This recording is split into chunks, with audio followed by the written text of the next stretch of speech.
The most common eating pattern that we're accustomed to is to eat 3 square meals a day. But when did that become a rule or habit for food consumption? From the time we are born, we are put on an eating schedule. As newborns, we are fed every 2 to 3 hours, and as we grow up, the idea of skipping a meal is embedded in our heads as being unhealthy and therefore dangerous. So in a sense, we are told when to eat, instead of listening to our body's signals of when to eat. As we know, there's a direct correlation between a person's eating pattern and his or her weight. And we also know that overconsumption of food not only affects your weight, but also your well-being. In recent years, a trend in the health and fitness industry has been the concept of intermittent fasting. According to an article in Future Health, and I quote, "Studies have shown that intermittent fasting can have a positive effect and that it can actually prolong your life."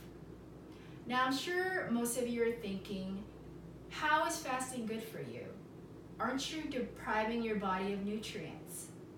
Well, today, I will enlighten you with what in all actuality intermittent fasting is, its pros, and finally some of the red flags associated with this method.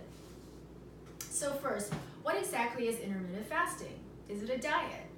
Understandably, one would perceive it as a diet because most people that have tried it used it as a tool for weight loss. However, in contrast, it is not a diet, but rather a pattern of eating.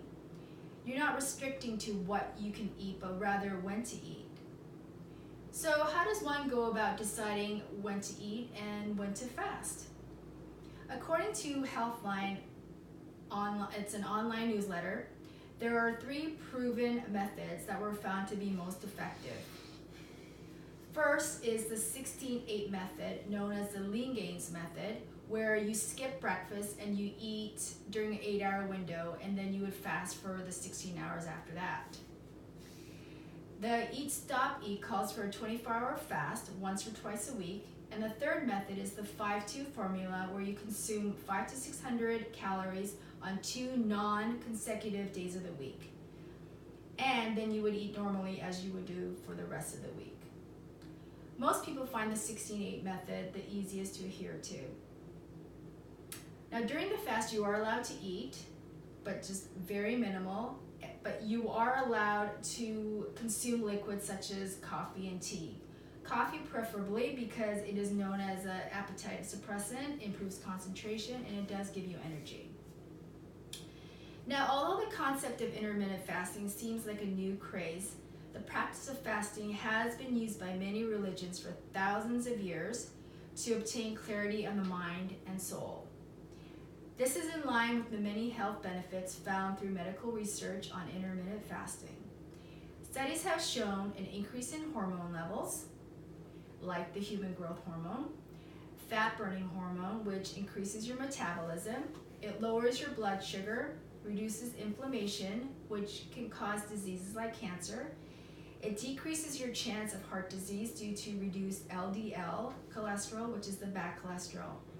And in rats, according to Christine Byrne of Wellgood, fasting extended the lifespan, and the rats lived 35 to 85% longer. And according to the Medical Daily, reducing calorie consumption by 30 to 40% extended a person's life by a third or more.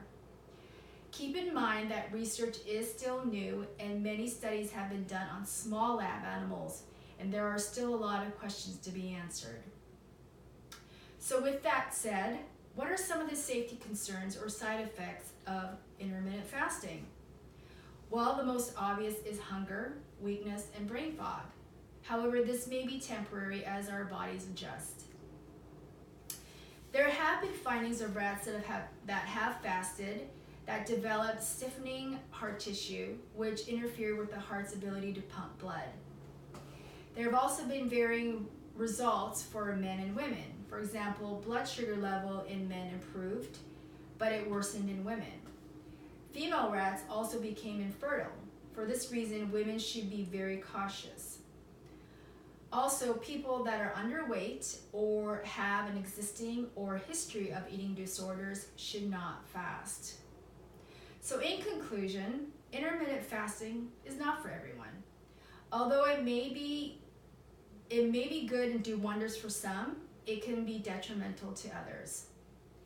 Altering or changing your eating pattern can be overwhelming, so do your research and find the best method to fit your lifestyle.